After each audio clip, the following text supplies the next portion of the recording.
and welcome to the program. This edition of Newsroom series covering Nigeria's Northeast.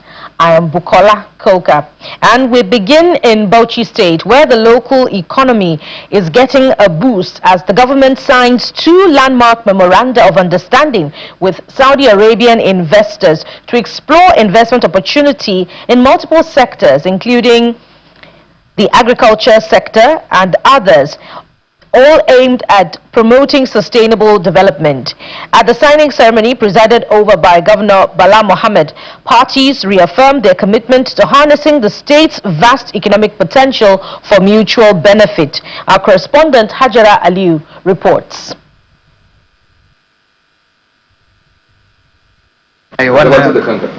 Suna Haruna Sa'idu Fali, shugaban kungiyar masu bukata ta musamman reshi ita wannan hukuma ta masu bukatar.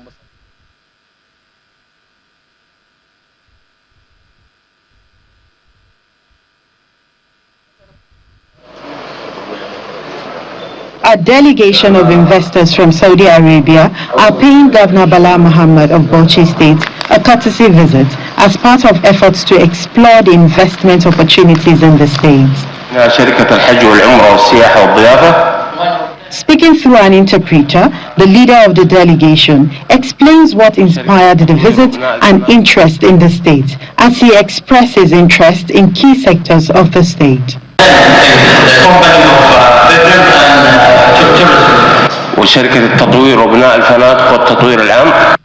In his response, Governor Mohammed describes Bauchi as an investment-friendly state and reaffirms his administration's commitment to creating an enabling environment for investors and fostering strategic partnerships that would accelerate economic growth.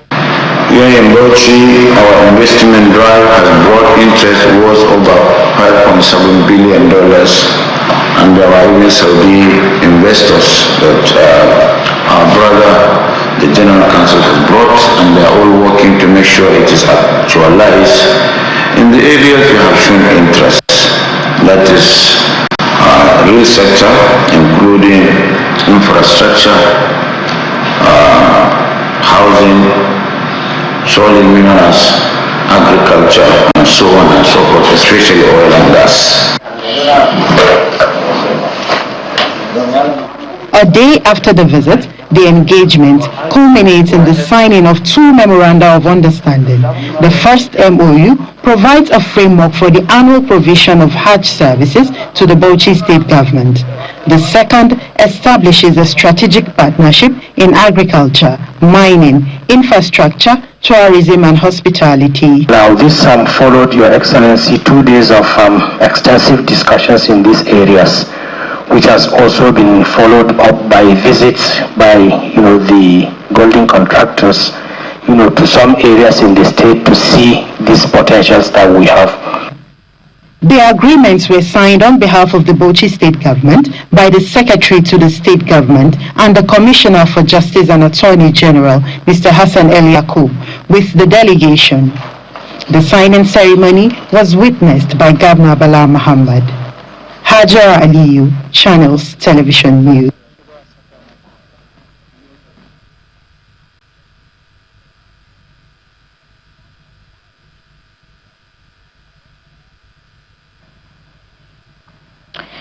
And we move to Yobe State, where government says it is partnering with research institutions to produce improved short varieties of seeds that are environmentally friendly and can withstand the adverse effects of climate change in northern Nigeria. The Commissioner for Agriculture in the state, Mr. Al-Mustafa Goniri, disclosed this exclusively to Channels Television while speaking on the recent drought that has destroyed many crops in the state. Channels Television can report that as at July the 31st, 2026, many farmers are yet to plant their seeds, and Yobe is one of the states in the country that has only 10 to 12 weeks of rainfall annually. Farming remains the mainstay of livelihoods for millions of Nigerians. But in parts of the country, the 2026 planting season is fast becoming a race against time. In Yobe State, poor and delayed rainfall, linked to the growing impacts of climate change is disrupting farming activities and raising concerns over food production, with the region's rainy season lasting just 10 to 12 weeks. Many farmers are still waiting for enough rain to cultivate staple crops such as millet, sorghum and beans. We are doing our best to farm and allow the Almighty look into our challenge of drought. In many places, the crops have been destroyed due to lack of rainfall, but we will not lose hope. We will still farm and leave the rest to God.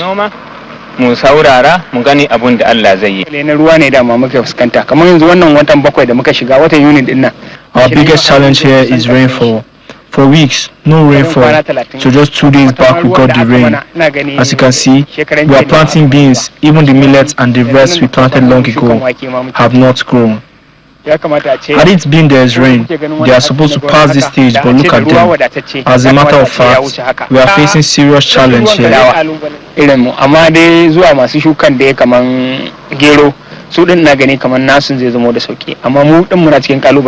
For many of them, every day without rain narrows the window for a successful harvest. Farmers say the prolonged dry spell has left the newly planted crops struggling to survive, even as they remain determined to continue cultivation despite the uncertainty. As the challenges mount, the Yobe state government is putting measures in place to help farmers adapt to the changing climate through collaboration with agricultural research institutes to procure certified early maturing seed varieties capable of withstanding the shorter rainfall season. Most of our farmers, are growing sorghum, millets, cowpea, groundnut, rice, and some vegetables here in Yobe. So we are working very closely with the research institutes to provide extra early maturing varieties. Beyond the immediate response, the state government is also scaling up its investment in agriculture with the procurement of farming inputs designed to boost agricultural productivity and strengthen food sufficiency across the state's 178 political wards. Government adds that its upcoming mega agricultural empowerment program will also equip farmers with improved farming techniques and climate-smart practices to help them achieve better yields. His Excellency, committed to the agricultural sector the tune of over 28 billion naira for the procurement of agricultural inputs and equipment. For farmers across Yobe State, consistent rainfall could still determine the success of this year's cropping season. But as climate patterns continue to shift, many believe long-term investments in resilient agriculture will be critical to safeguarding livelihoods.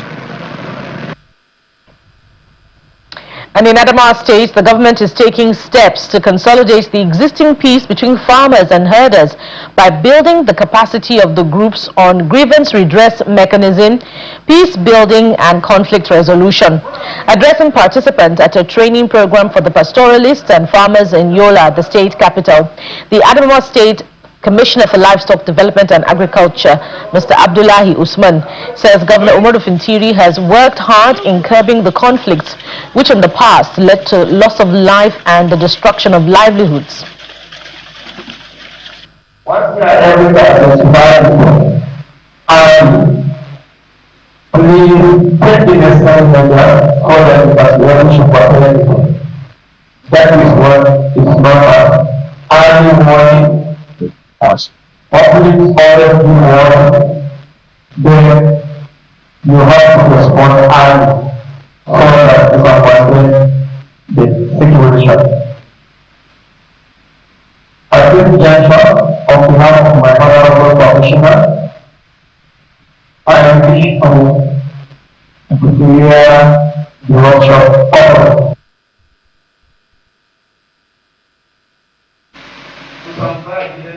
The Adamawa State Coordinator of LPRES, that's the Livestock Productivity and Resilience Support Project, Mr. Sekondi Alpha, highlights the importance of the program, while the youth leader of the pastoralists commends the organizers for the training.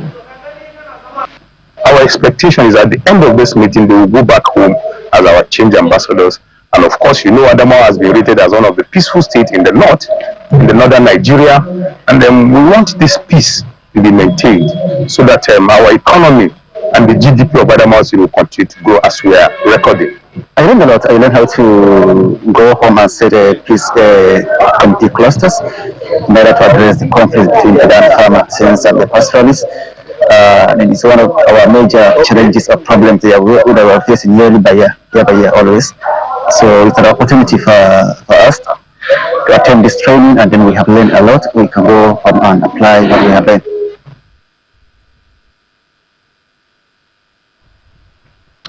Nigeria's healthcare sector continues to grapple with a growing shortage of medical professionals as the persistent wave of migration among doctors raises fresh concerns about the country's capacity to deliver qualitative healthcare services. And against this backdrop, the Nigeria Association of Resident Doctors at its July National Executive Council Conference in Gombe State reaffirmed its commitment to strengthening the nation's healthcare system despite mounting challenges. The association also says more than 16,000 resident doctors have left the country in the last 5 years in search of better opportunities abroad, warning that the trend poses a serious threat to healthcare delivery and underscores the urgent need for reforms. Edition of the National Executive Council Conference of the Nigeria Association of Resident Doctors holding in Gombe State. The conference brings together resident doctors from across the country, senior government officials, health experts, academics, and policymakers under the theme, Strengthening the Healthcare System, Resident Doctors at the Forefront. These players in the health sector hope to review the state of Nigeria's healthcare system and prefer practical solutions to its growing challenges. Topping discussions is the worsening shortage of medical personnel. The Gombe State is one of the most hard hit by the exodus of healthcare workers. The ratio of the doctor to other healthcare workers in Nigeria is probably 1:200 to 300. So if 15,000, 16,000 doctors are leaving, you can only imagine what is the number for other healthcare workers. That is why we are championing this cause. That is why we are bringing the focus of government to this harrowing statistic. Despite shouldering the enormous responsibility of providing specialist healthcare services to millions of Nigerians, they raise concerns that critical issues affecting the health sector are too often addressed through ad hoc measures rather than on a sustainable policy reform basis. For years, our health system has been running on adrenaline and ad hoc solutions, such as trying to do cardiopulmonary resuscitation with no equipment that you need to complete it to fruition. The truth is that resident doctors are the pulse oximeter of every hospital in this country. When we are well, the system is well oxygenated. When we are strained, the whole world desaturates. Healthcare leaders at the conference describe resident doctors as the backbone of tertiary healthcare delivery, emphasizing the need for stronger investment in training, welfare, research, and interinstitutional collaboration to build a more resilient healthcare system. Help the government on the way forward, how we will improve the training, because for now you are in training, tomorrow you are going to be the consultants and you are going to be the leaders in the healthcare. But what has been worrying most of us is how to retain the best of us to serve in this country. Leaders, therefore, use this neck to bring up solutions that will provide to the governments and the people of not only Nigeria but beyond. I encourage us to invest beyond clinical skills. Leadership and research, digital health, and health policy are areas that will define the future of medical practice in Nigeria. Representing Governor Inuwa Yahaya, the Deputy Governor of Gombe State, Mr. Manasseh Jatau, highlights the gains recorded by the state government in expanding healthcare infrastructure, improving human capacity, and strengthening access to qualitative healthcare. In the face of these numerous challenges and competing demands on government, our government decided to place its first priority apart from security on health for this reason, which I always say when I meet medical doctors. When health is absent, wisdom cannot reveal itself, art cannot manifest, strength cannot fight, wisdom becomes useless, and intelligence cannot be applied. Participants agree that implementing the reforms emanating from the conference can help reverse the steady decline in Nigeria's healthcare system.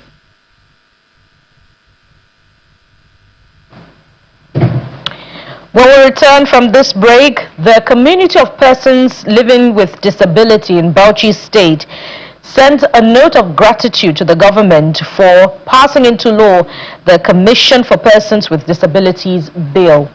That's coming after the break. Join us again.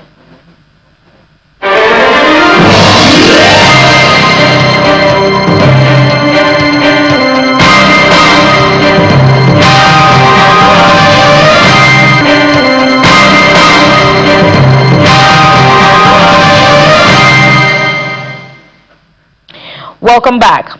The Borno state government is continuing its urban renewal drive with the construction of 120 new schools, the renovation of others burnt during the Boko Haram insurgency, as well as the reduction of out-of-school children from 2 million to 800,000. Mr. Dauda Ilya, the special advisor to Governor Babagana Zulum on media, while speaking on this scorecard, says the governor in the last 7 years is targeting to graduate 788 nurses across these institutions. And in this report, Channels Television looks at the interventions of Governor Zulum in the healthcare, education and humanitarian affairs sectors, all covering the daily needs of the internally displaced persons. Years of insurgency left Borno State with damaged infrastructure, displaced communities, and a strange education and healthcare system. 7 years into the administration of Governor Babagana Zulum, the state government says its focus remains on rebuilding critical sectors and restoring access to essential services.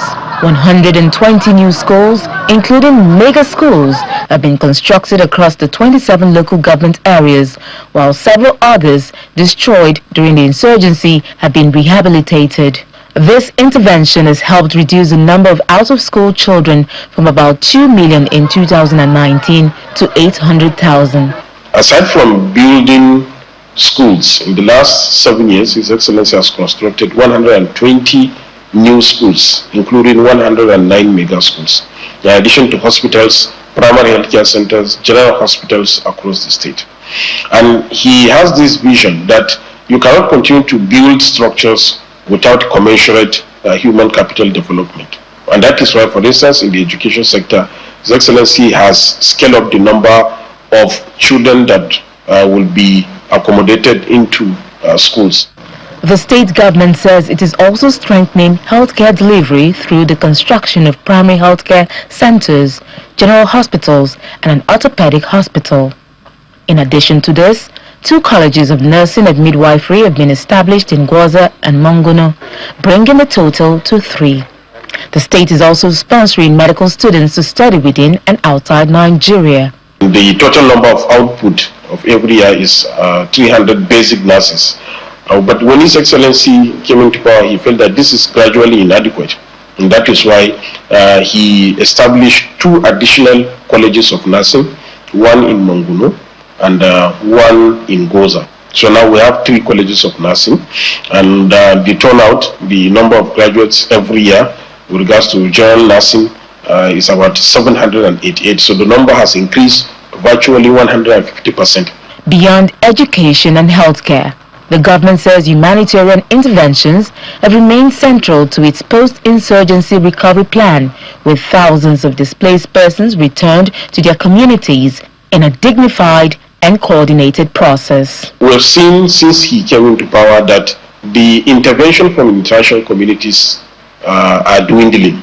The resources is no longer coming as it should be. So he has this foresight and focus that if you continue to keep these people in IDP camp, there will be a time when this funding will no longer be coming. So how will we do with these IDPs that are in internally displaced persons camps? So he thought it wise that there's a need to move them to their communities or other places so that they can engage in their meaningful activities and earn their means of livelihood. With relative peace returning to many parts of the state, attention shifts to completing the recovery process by closing all IDP camps in Gwoza and the Maiduguri metropolitan area before the end of the administration's tenure in 2027.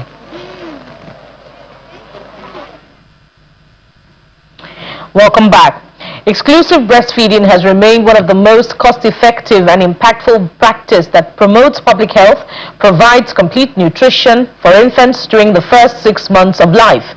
The Executive Secretary, Yobe State Primary Healthcare Board, Dr. Babagana Kundi Machina, who disclosed this at a press conference for the commemoration of the World Breastfeeding Day in Damaturu, says the exclusive breastfeeding reduces the risk of breast and ovarian cancers.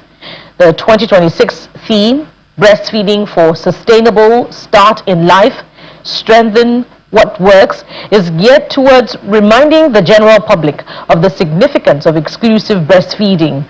The campaign also calls on governments, communities, workplaces, health systems, and families to reinforce strategies that protect and support breastfeeding.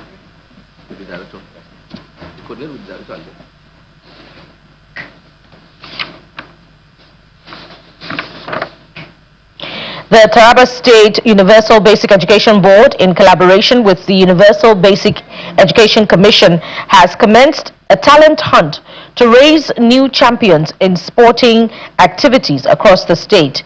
This follows the revival of sporting activities across public schools by Governor Agu Keifas, geared towards promoting healthy living and inspiring excellence among youths. The spirit of competition takes center stage in Taraba State as young athletes from public primary schools gather to compete, learn and showcase their talents. The Under-13 Inter-Basic Schools Zonal Sports Competition, organized by the Taraba State Universal Basic Education Board in collaboration with the Universal Basic Education Commission, is part of efforts to revive sport in public schools and nurture a new generation of healthy, disciplined and talented children. Education is not only about academic excellence.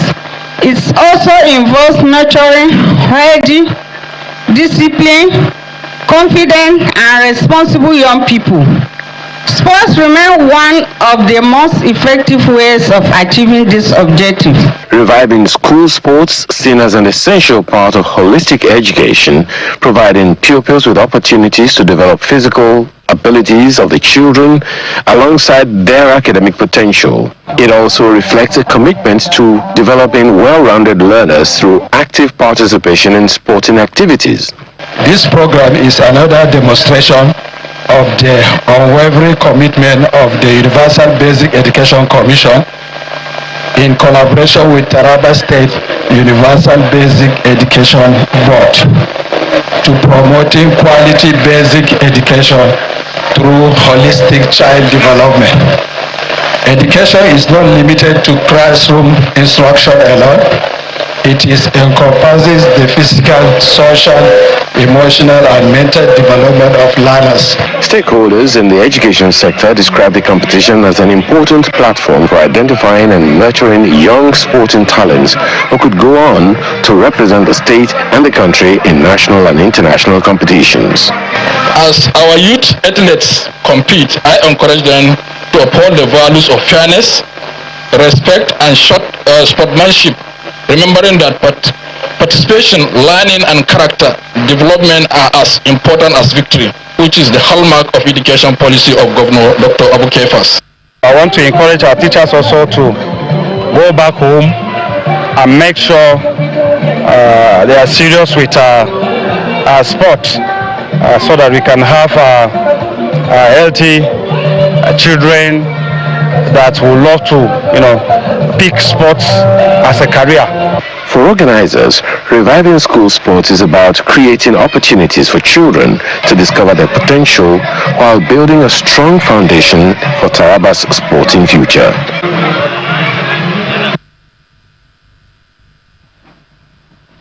Persons living with disability in Bauchi State have commended Governor Bala Mohammed for assenting to the Bauchi State Commission for Persons with Disabilities Bill, officially establishing the commission to promote and protect the rights and welfare of persons with disability in the state. The disability community described the development as a landmark achievement and praised the Speaker of the Bauchi State Assembly for providing the leadership that ensured the bill's successful passage.